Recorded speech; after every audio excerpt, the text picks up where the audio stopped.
welcome to Seeking the Sacred Self. I'm your host, Naomi Rosa. Today's episode is How to Hear Your Inner Voice, Part 2. If you haven't listened to the story about how I was raised in church and was hungry to hear God's voice, and my understanding of the voice I heard as first separate from myself and how that changed over time, go back to the last episode and listen. It provides an important framework to the educational piece we're going to go through today, which is how to hear the inner voice, whereas last week was the story of how I got to this place of communicating with my inner wise self.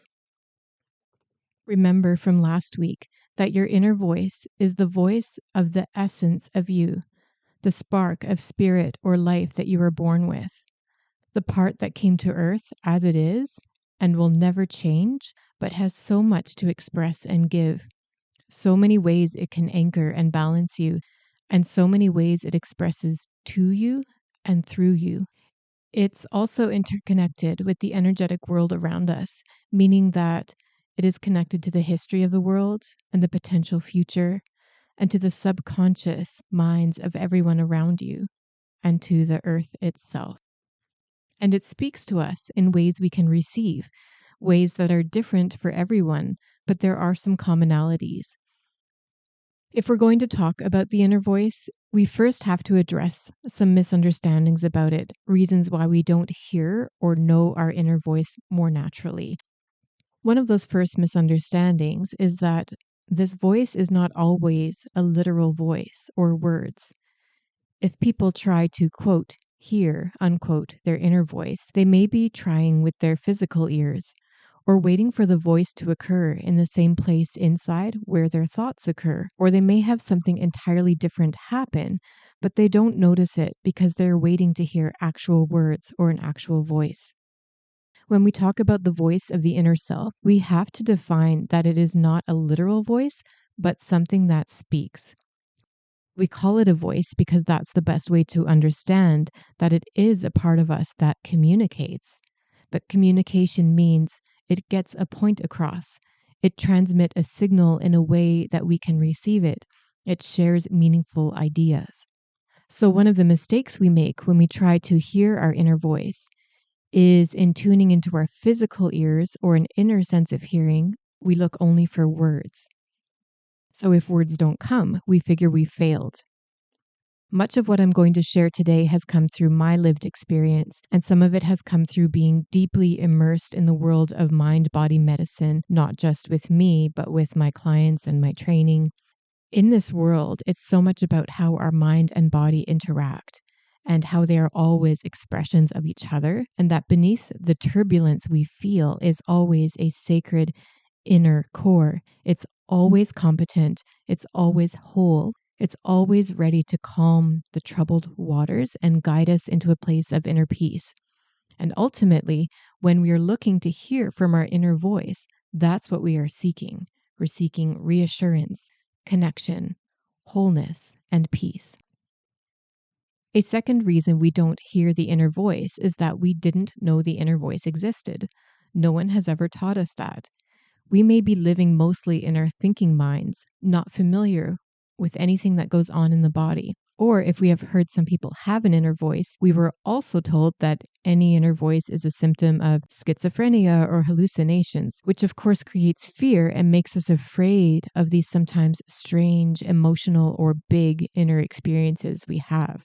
But we don't have to be afraid if we're taught how to navigate them.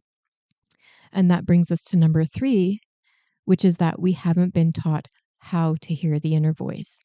We don't know what to listen for, what to look for. We don't know the language of the inner self and of the pieces of us that are below our current awareness level, but are always speaking to us. And number 4, we haven't had practice with the inner voice. It starts with knowledge and a bit of experience, but this experience is something that builds over time. Ability to hear and communicate with your inner voice gets stronger with practice. It branches into multiple ways of speaking with and hearing and receiving that inner language. You also build trust in how it speaks to you and trust of the symbols that it uses. With practice, it comes with more ease, but at the beginning, the process may be very unfamiliar. And so we are guarded and careful and slow, and we educate ourselves about it as we go. And number 5, another reason that we don't hear this voice so easily is we come in with preset expectations. We are looking to expect a certain answer, or we are only open to a certain answer. I'd call this looking for an answer with blinders on. And the only answer we can receive is one that looks pretty close to what we were expecting, or one that allows us to stretch our perspective just a little bit. And there's no judgment in that. We all have some blinders, and learning to listen to or hear our inner voice without expectations is something that does take practice. When I left my church, I couldn't clearly hear what my inner voice was trying to prompt to me because I was struggling so much for answers, but wasn't prepared to abandon the doctrinal beliefs I had, the answers that weren't within my comfort zone. So at that point, my inner voice could only gently encourage me, sometimes give a vague answer with the feeling of, there's more for you to know, just keep going. Trust, you'll learn what you need to in time. The inner voice is a gentle guide. It wants us to grow, but it won't demand too much of us at once. And we're still boundaried even with that voice. If we're not ready to go to a certain place, it won't take us there. So for me, I had to get more life experience under my belt, let go of some of those ideas I was clinging to and some of my previous training so that I could accept the wise answers my inner self already knew, but in my mind, I was not ready to accept. And one of the biggest reasons that we don't hear our inner voice is that trauma has caused us to lose many of the connective highways of the inner voice, many of the ways we receive its knowledge. Because of one or many difficult events, or a full-time environment of extreme difficulty, we may have experienced life as very unsafe. And parts of us inside are still living in that idea of unsafe. We may have very strong anger or fear or control or reactivity or emotional blocks and more that are protecting us from going deeper. We somehow know that reconnecting to ourselves will bring up a lot of upheaval and also vulnerability. And so those parts are trying to prevent us from doing something that feels unsafe. Going into that core self may need to be a slower journey, first finding what areas are safe to connect to. And we might need a bit of support for this or some extra time and energy built up. We might need a friendship that first teaches us we don't have to be afraid or full of shame, or someone who accepts our anger until we learn it's safe to be and show more of ourselves. And as we do that, we learn to accept and connect to who we are on the inside, the same way our friend connects to us, for example. This can also be through therapy or other support. We might need a bit of education or practice about what it's like to feel emotions and get used to the discomfort emotions can bring. And when we're used to it a little more, then we can go deeper into what those emotions are saying to us, heal our connective places more. It's like we first need to build a bridge of safety, and then we can cross it to go a little bit deeper.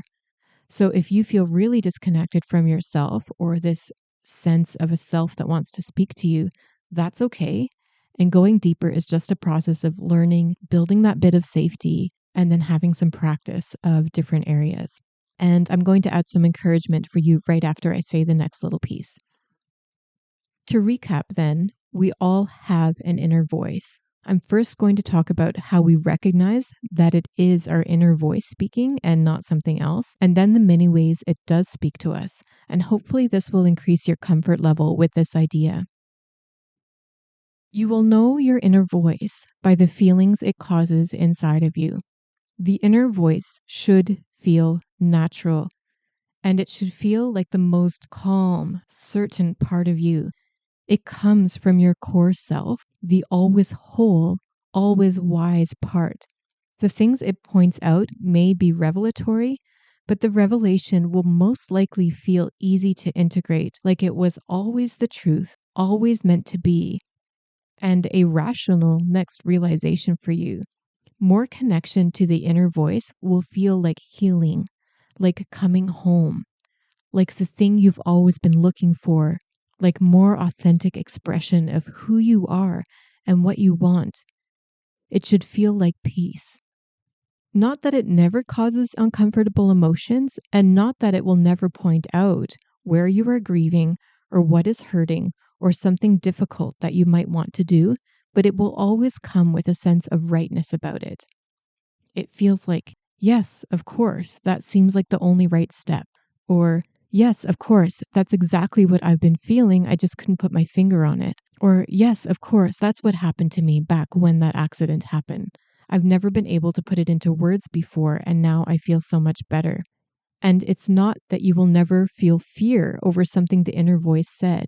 In fact, I've had many white knuckled moments over something I felt or heard it say, but it's often because I'm perceiving it means one thing and I make an assumption, I jump to a conclusion. But if I'm able to calm myself and tune in a little more, the fear often fades in the next breath.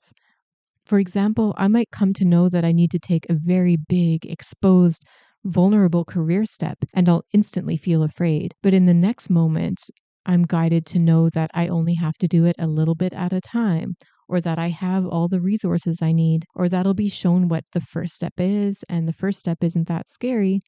And then I'm reminded that I'll know what I need at every step along the way. So the fear response is not my core self. It's a part of me that disconnects from it, but the reassurance is my core self. The voice can often feel authoritative in some way, like it just knows stuff, and it might be a good idea to listen. And one very important thing to remember is that if you're hungry to hear this guiding inner voice or you have some trepidation about it, let me tell you that chances are you have already been hearing it and you're already connected to it in some way. The inner voice is what causes you to make a decision that doesn't make sense, but you know you have to make it, whether that's for your survival or for the well being of you or someone in your life, or because you wouldn't be able to cope with a different decision. This is the vital part of you directing you. The inner voice is what pulls you to certain hobbies or extracurriculars, or to books that seem interesting and help you along your path. Your inner voice is what draws you to certain kinds of exercise over others, or certain types of social gatherings, but not others. The inner voice is only the core of you, that inner spark or light, that knows what it wants and knows what is best for you, and has likely always been directing you in some way, whether you knew it or not.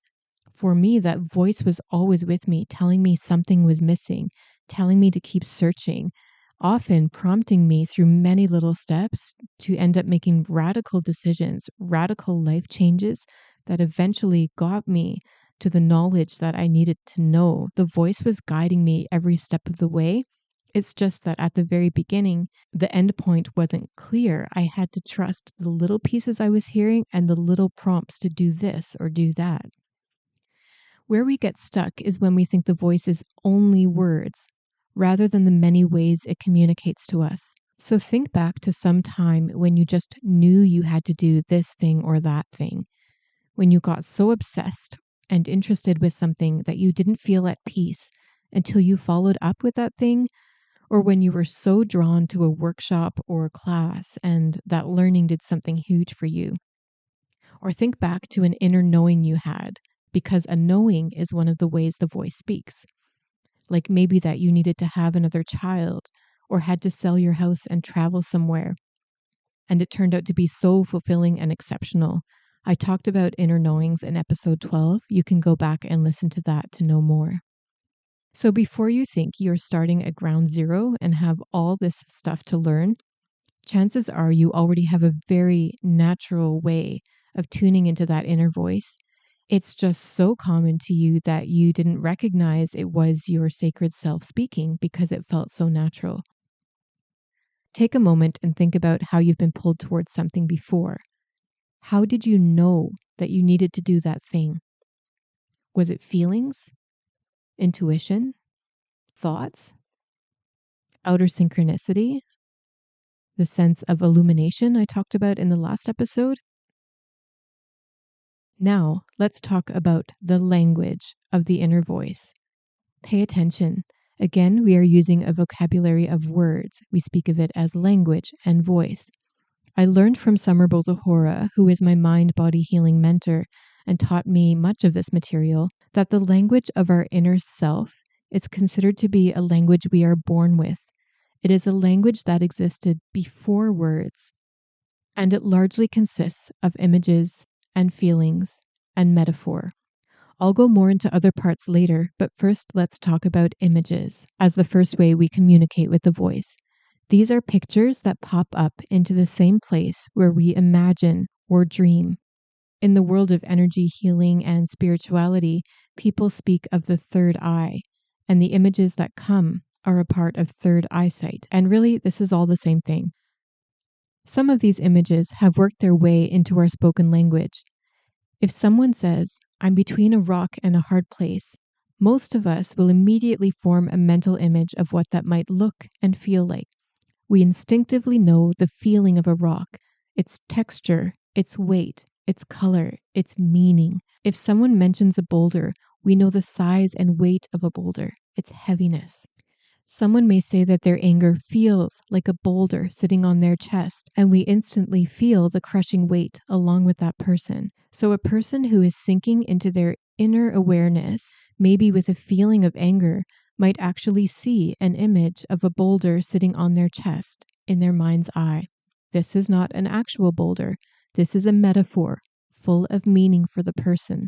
And while an observer might make guesses about what a boulder means and how it feels, it's usually only the person who is seeing that inner image that can fully tell us exactly what the boulder means to them.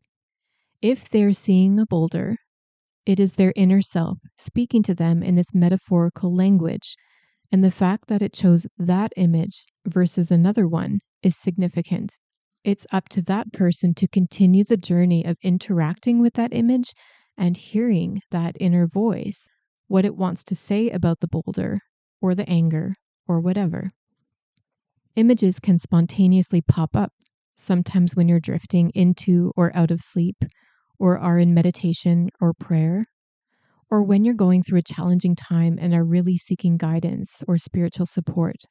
If we're talking of natural ways to hear the inner voice, there are people with a propensity to see images very clearly and very easily. While words is probably primary for me, images are a close second. Images may pop up into our mind's eye very clearly and immediately, or there may be a vague sense that something is there, I can kind of see it. But if you take a few breaths and wait and allow yourself not to force clear sight, but allow the image to take its time and form more clearly and trust it will show itself to you, you'll see it more clearly soon or at a different time.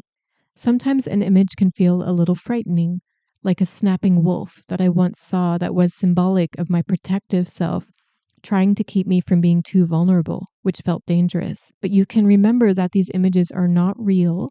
They only look very real, and they are always symbolic of something, a feeling, an experience, a symptom, a need, a realization. So the more we can trust that the symbols that appear are for our good and our understanding and transformation, because that's what the inner self wants for us, the more adept we become at working with them. People may see images of their emotional self as a child, or they may see a memory. They may see symbols, as we talked about, or swirling colors. All of these are an inner perception. They are one of the ways the inner voice speaks. As you see an image, you can often ask it questions, touch it, interact with it internally. Allow yourself to become the image or the feeling of the image, or play with the image. If I see myself as a child crying, I may see what it feels like to ask her why she is crying, or put my arms around her to give her comfort. One important thing to know is our inner world does not like forceful questions or criticism. So if you see a crying inner child and you're like, "Quit crying," or "What on earth are you crying about?" the image might not respond to you. It's about gentleness, being with what is happening in your body rather than being hostile or critical toward this thing that feels uncomfortable or new. The second way we sense our inner voice is through feelings. The wide and varied inner world of feelings can be both terrifying and liberating. We have our basic emotions like happiness, fear, anger, or sadness, and there are 6 of these basic emotions that have been found to be universal across all people. But there are also very nuanced emotions, and they are hooked into very nuanced experiences. So we may experience feelings anytime.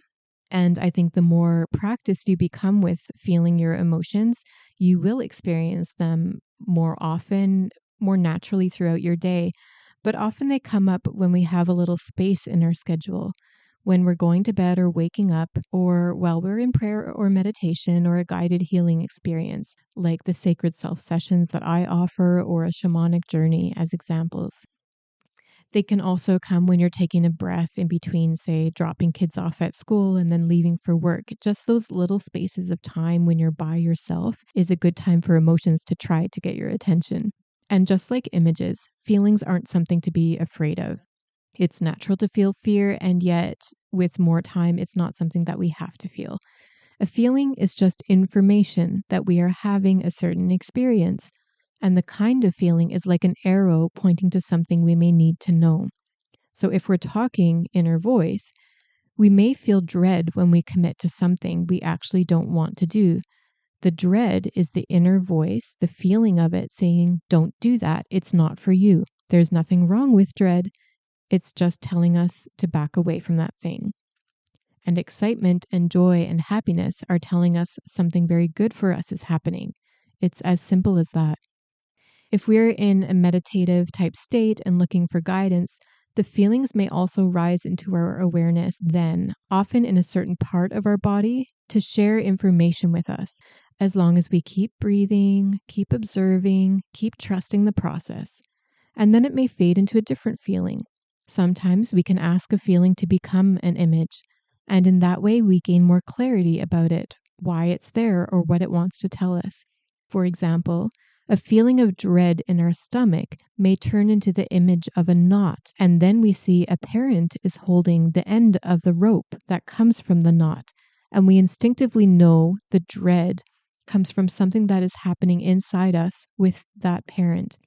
This is an inner world we are meant to know, and the knowledge of it can guide us. We are just inexperienced and untaught.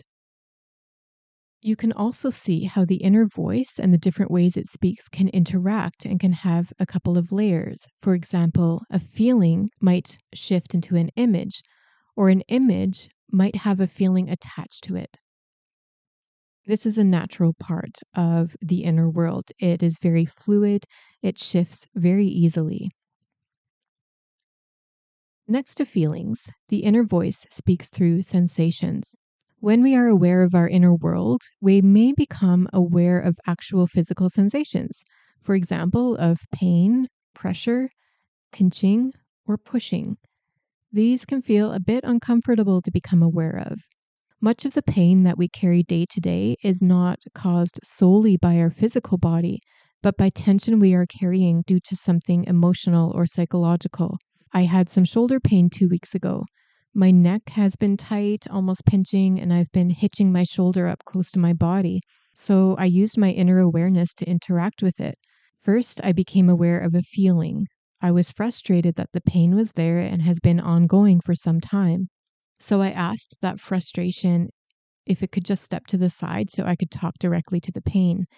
And strangely enough, when I asked the pain what it wanted to say, it also was frustrated. I immediately saw and sensed how frustrated it was with all the complex decision-making and communication I have to do with taking care of my family and the household and this podcast and keeping it all going at the same time. And the frustration wasn't that I have to do that stuff, but that a part of me needs a lot of time in nature to balance out all that complicated decision-making and communication.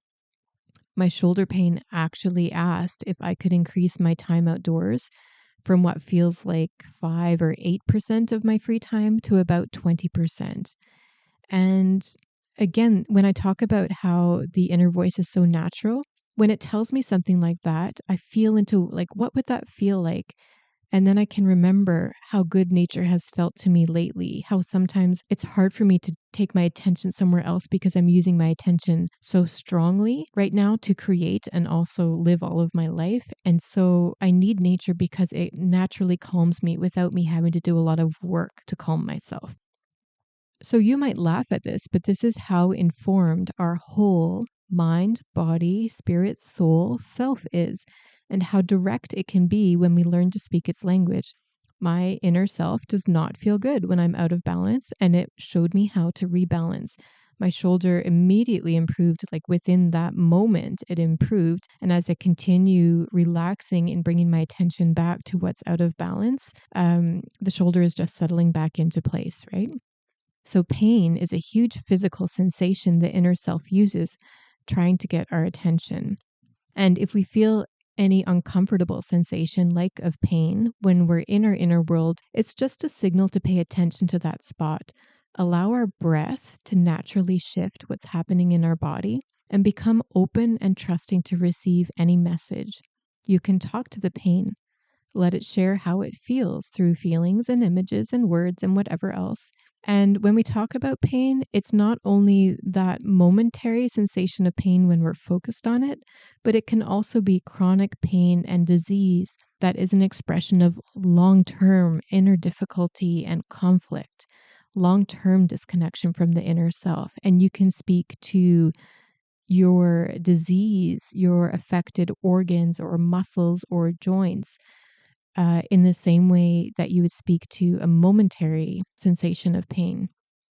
It has knowledge to share with you.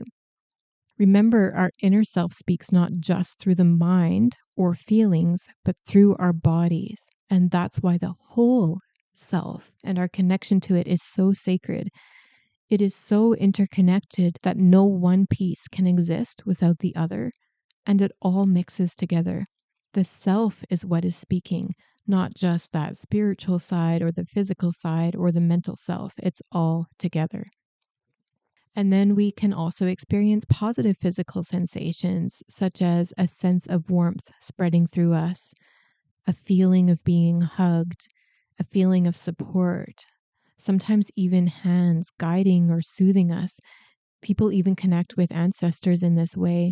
And honestly, moments like this of feeling that soothing connection have been some of my most special moments in my inner awareness journey. So far we have images, feelings, and sensations. Next is the sense of knowing. Knowing is a deep down sense of a knowledge that we can't get away from, and we don't doubt its truth. It just is. It flows through us, it sits correctly in our body, and it's something that we can't argue with. One way we may experience the knowing is when we're paying attention in the inner world and a spontaneous knowing arises. For example, if we are processing trauma, maybe there's a missing piece that we can't figure out, but we feel something is still there. Or in a meditative journey, we might instantly know something that we couldn't possibly have been told, maybe a family secret, or a motive someone had that we didn't know about, or an abuse that's been blocked from our memory. But our inner self, which is connected to everything and everyone around us, knows what we need to know and gives us that piece of information. Or a knowing might be that we need to divorce or take a certain job or sell a house or meet our child in a certain way. I think it's very easy to get caught up in ideas of our inner voice speaking through pictures or words, and I think for some people that's just not practical. And in particular, I think of some of my neurodivergent friends here. But a sense of knowing is where some people really shine in this inner world connection. And they know many things so deeply and often from such a young age in their life that they suffer deeply when they go against that sense of knowing.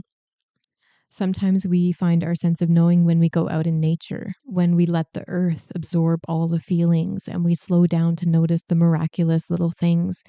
And then we come out of it just knowing our next step or the answer to our dilemma. That's your inner voice. It's clear, it's straightforward. Let yourself trust it. In the same way, when we're spiritually seeking or going through a time of suffering, knowledge and clarity may simply come to us. It's knowledge that we don't question and we just adopt it and go on our way. How beautiful, how generous, how kind of our inner guiding voice to provide us what we need. Our inner voice also speaks to us through memory, whether that is memories of the past or sometimes bringing back to mind something that happened a couple days ago and almost putting a magnifying glass over that thing to get our attention. It might be like, remember how you figured out that thing 2 days ago by listening to your body?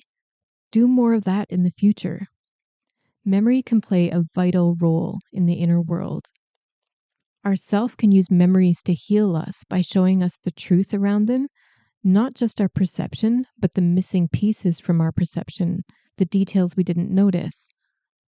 Sometimes our memory can give us a truth that we can accept in something that used to feel difficult. The inner voice can use a memory as an answer to a question.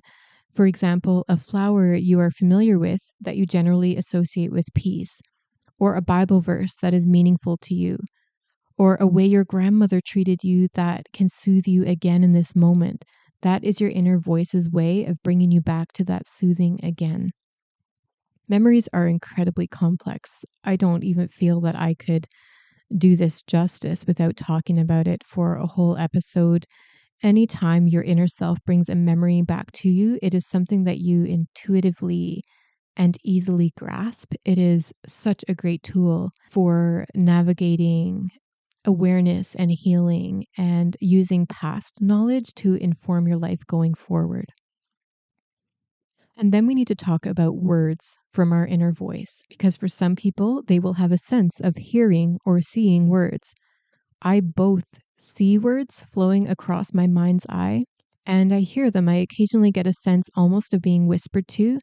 I might feel a little bit tingly around my ears, or sometimes I just get a sense of hearing words inside. And it's not so much hearing them as just receiving them somehow. Particularly when I journal, I sit and ask my inner self questions about my life or things I feel anxious about or what would be good for me to know for that day. And words just flow back from that inner wise voice. As a communicator, this is a very natural thing for me. And once I was taught to tune into this inner voice, immediately words became one of the foremost ways I received knowledge and assurance from my sacred self and sacred connection to all that is. And like I said earlier, with time and practice, these senses or ways of receiving communication will build and layer over each other.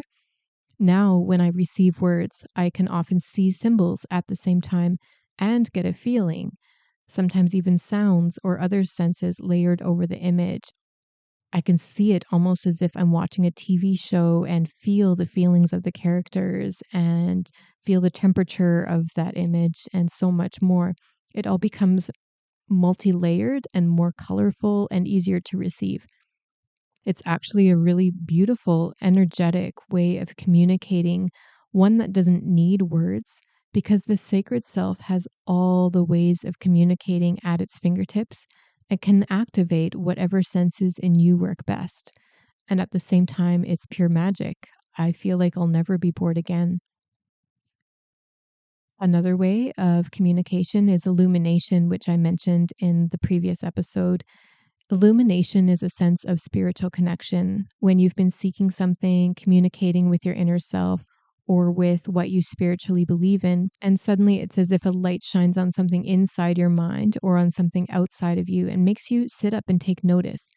And you think, that's what I was waiting for. That answers my question. That's what I needed.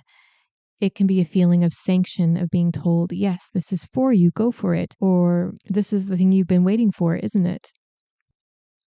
So I've described a lot of key ways, I think more common ways that people interact with their inner self. But I want to briefly describe a few more, and there could be many more outside of what I've described here, and not only many more ways, but many access points for each of those ways. And so understand that what I've said here is really so brief for what is a broad and colorful entire other world of knowledge, connection, and interaction. So if you hear these and you think, that's not me, that doesn't mean anything about you and how you connect to yourself. There can be so many more things. And yet, I'm sure for each of us, at least something I'm mentioning in this episode will resonate for you. I'm going to briefly describe just a few more. I asked one of my friends if I could share her story here. She is autistic and ADHD, but didn't know it for so long and felt that some of the parts of her just weren't acceptable. And so she shut down her body's natural expression of movement, like stimming, which might be something like rocking the body or flapping hands. And of course, for some time, stimming in public was deemed socially unacceptable. And parents and teachers and things like that would really try to make a child sit still. But as she learned about who she naturally is and her neurodivergence, she has realized that sitting still is not a way that she can easily access the inner voice.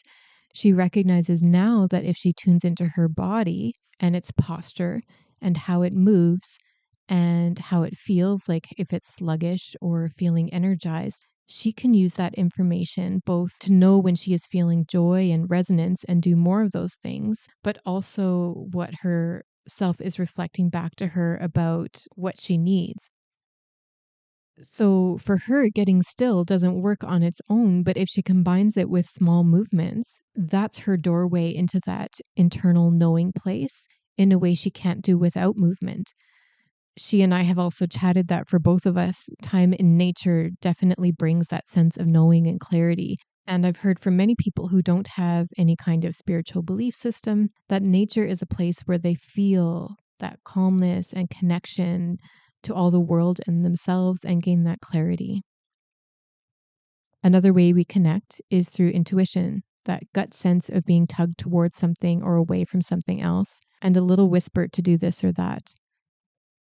And in our dreams, we become aware of an extra layer to some regular life event that we weren't aware of. And we can use that knowledge to guide us.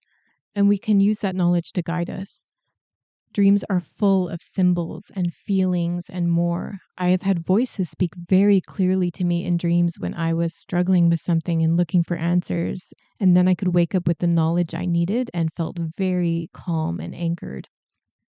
The same way I interacted with my shoulder pain by sinking into an awareness and feeling its feelings, asking it questions and letting it talk, is the same way you can interact with disturbing or wonderful dreams and the symbols in them to discover more of what they mean for you. There are so many more ways to access the inner world. There is right and left handwriting, where you write a simple question to your inner self with your writing or dominant hand, and then switch the pen or pencil to the other hand to let the other hand answer the question. This automatically moves you into your more childlike, creative, emotional, intuitive side, which is more closely connected to your inner self than your analytical mind. There is art therapy and using art as an expression of the inner self. There are practitioners who can help you express this side. And then Elizabeth Gilbert, who's an author and a spiritual seeker, has a beautiful practice of writing herself a letter from love every day, hearing the voice of love and what it has to say. And I'd greatly encourage anybody, especially someone who feels very critical of themselves, to read more about that practice and try it yourself. And actually, I'll link a couple of podcast episodes in the comments where she helps other people connect their voice of love. And she also has a Substack subscription where you can read people's letters and learn more about how to do this for yourself. And just as we wrap up, I want to add a couple of sacred reminders here. Your inner voice is symbolic and personal. So many answers you receive as images or memories or words or sensations or knowings will be ones that you relate to and understand, or will understand by interacting with them further. Very often, these symbols won't have the same meaning for someone else. When I work with Reiki clients, I often in my inner eye see symbolic things that I don't immediately understand, so I wait a few moments until some more understanding layers into the symbol, the metaphor. I get a deeper sense of it, and then I begin to understand it. And then I translate what I saw and felt into language that would make sense to the person whose body it's coming from. But if they saw that symbol, it might not mean anything to them. because what I see, feel, and hear inside me is communicating meaning to me. The final thing to remember is that the inner voice speaks in ways that are multiple and sacred. Remember, your sacred self is not just the spark in you, but all the ways it expresses itself through you, and the part of you that is energetically linked to all that is, including the benevolent universe and your sense of source, spirit, or creator, all that you believe in and experience. In learning to hear this voice, in interacting with it over and over, I have had experiences that I hold close to my heart and treasure, experiences of such richness that I can taste and feel and hold them still. We contain within us more sacred knowledge and expression than you can even imagine. There is a sacred voice speaking to you every day with more knowledge and ability than you can even begin to comprehend. Possibilities that even after years of practice and experience with this voice will blow your mind. There is more opportunity within you. There is more healing and graciousness and benevolence, more sacred connection available into you, a truer self that you may not even know yet. And it's when we open ourselves up to the possibility of it and begin to cultivate a habit of receiving it in the ways that work for us, that our whole inner and outer worlds can begin to transform. If you have questions about this internal process, or if you want to share with me something that came up for you as you listen to this episode, please send me a DM on Instagram at Sacred Self Guide. I'd love any type of feedback that you care to share. You can also book a connection conversation through the Sacred Self session link in my Instagram bio. Click on the button, scroll to the bottom, and click Connection Conversation. I'd love to hear what's coming up for you and reflect with you on how you can develop that sense of connection to your inner self a little more. And as a favor to me, if this episode helped you, please share it with a friend or like, follow, subscribe, rate, review this podcast on the platform you use so that it will organically show up for others as something they may want to listen to. Thank you for taking the time to listen, and I'll see you next week when we go a little deeper again.